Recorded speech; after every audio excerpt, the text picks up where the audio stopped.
All right, all new episode of Caffeine and Hate. Been a minute, ain't it? COVID, world on lockdown, people doing shit they shouldn't be doing, governments falling, governments collapsing. Oh yeah, all kinds of stuff going on out there. And in the whole time, your fitness, your mental health, and in my case, your body fat and heart have suffered. What are we going to do about it? Well, we're going to get back on track. How do we do that?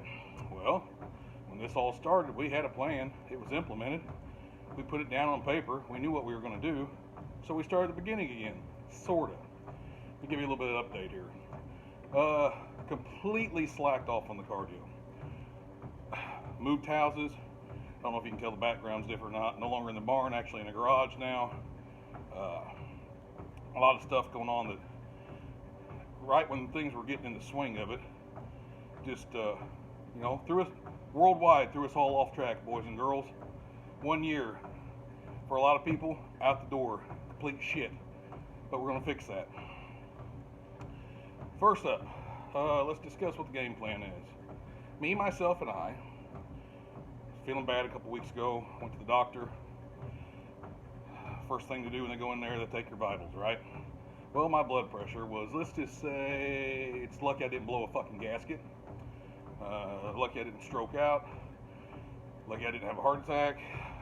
All the other things that high blood pressure can be a definite marker for. Mine was, if you was to Google my number, it told me seek immediate medical attention and go to the emergency room. I was already in the doctor's office, so hey, had that covered, right? So, on a new blood pressure med, on anxiety med, on meds, in my mid-40s, turned 45, and I'm officially on those 45-year-old meds. We're going to change that shit. We're going to drop us about 50, at least 50 pound of body weight. Sounds like a big number, right? I'm going to tell you, you got these fat fucks, and I'm one of them, so I can say that shit. Dropping 100 pounds like it ain't nothing all the time.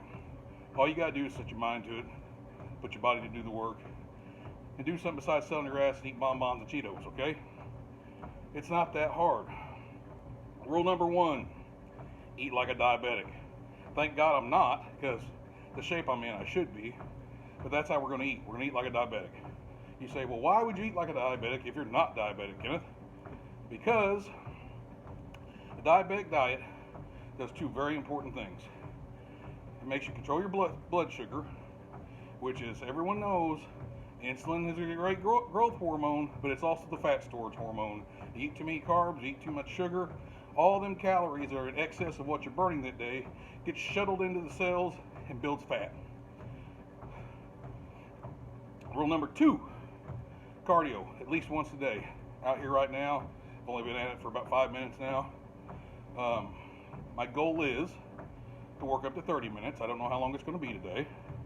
Then after I get to where I can do 30 minutes and a continuous period in the morning, we're going to start doing cardio twice a day, which I might go ahead and do it twice a day anyways, because these periods are so short right now and such a shitty output level that I can do it in the morning, come back to it in the evening while dinner's cooking, or after dinner while everybody else is watching TV and sitting on their asses. I'm going to try and be out here sweating like a fat kid.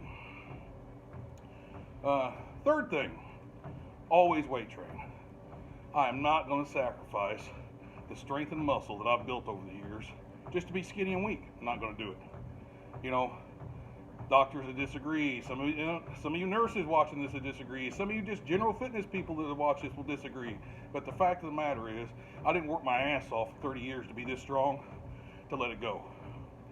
Mark Grant, I know you're going to get on me for saying that, but I can't do it, man. We're talking about a habit that's ingrained. This is my church. This is my stress relief. This is what I do to keep from strangling people on a daily basis. And those of you that know me, you know that's true. It really is. If I'm not out here, whether it's 1 rep or 20 reps, if I'm not out here doing something with a barbell, my mind is a horrible place to be. I'll be the first one to admit it.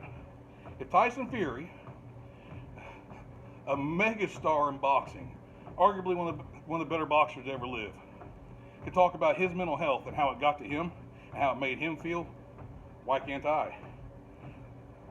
People, we're in a situation right now where I don't care if you're physically healthy or not. You're not going to tell me that your mental health hasn't suffered some with all the stuff going on in the world.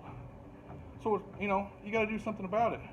Find things you love that uncloud your head and do them.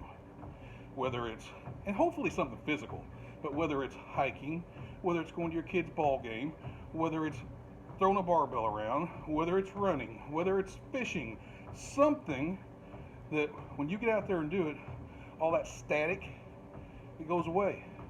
Because that's what we got to have. We got to have activities that are static free, that the rest of the world being so fucked up isn't barking at us the whole time. Because that's what's going on right now. Whether you're left, whether you're right, whether you're in the middle, the whole world is barking at you right now. And it's like being trapped in a dog pound with a bunch of yipping puppies. You cannot think right in that situation. You gotta get your head clear. You get your head clear, get your body strong, get your heart strong. In my case, get your heart strong again, and get in the place you need to be. I've said it before when we were doing these things on the regular. You have to be prepared to defend you and yours at any time.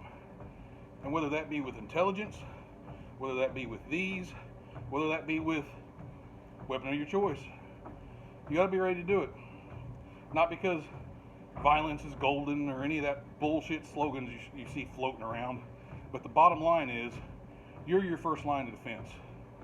If somebody attacks you or your family, or puts you and your family in a situation, and I'm not even talking about just violence, I'm also talking about you have a car wreck, you run off in a creek that's deep enough to drown your kid in.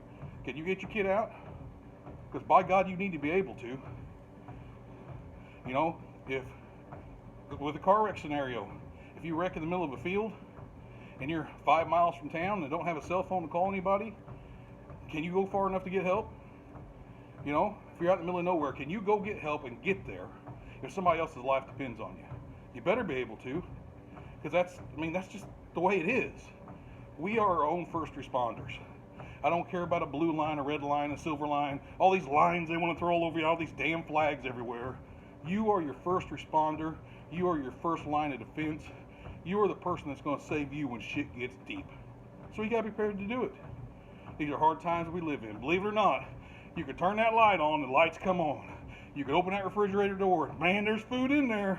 We have all these luxuries, but believe it or not, it's hard times. And if it's not, on the flick of a switch, your easy life can get hard real fast. And you have to be prepared to make the decisions and the sacrifices to get hard right along with it. So that's what we're doing. That's what I'm doing. Life got hard on me. Had some curveballs thrown my way. My health took a bad hit. I'm not gonna lie. I've kept it to myself. I didn't say much to nobody, but facts is facts. It scared me. When the doctor looks you in the face and says, how in the fuck are you standing and walking and living like you are right now? Man, that's a slap in the face. And I'm not going to mention my doctor because he puts up with me, so he and I have a unique relationship medical-wise. But to have that man say, what are you doing? Things have to change. Man, I respect that.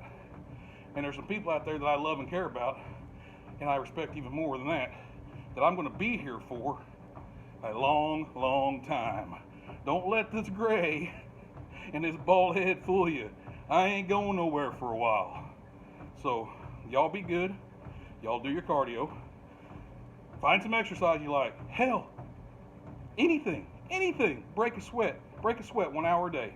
That's what I'm asking you to do, because that's what I'm going to do. I'm going to break a sweat and get this heart hammering 1 hour a day. So, until I talk to you again, get healthy, get strong, and be ready to defend what's yours, because you never know when it's coming, boys and girls. Y'all have a good day.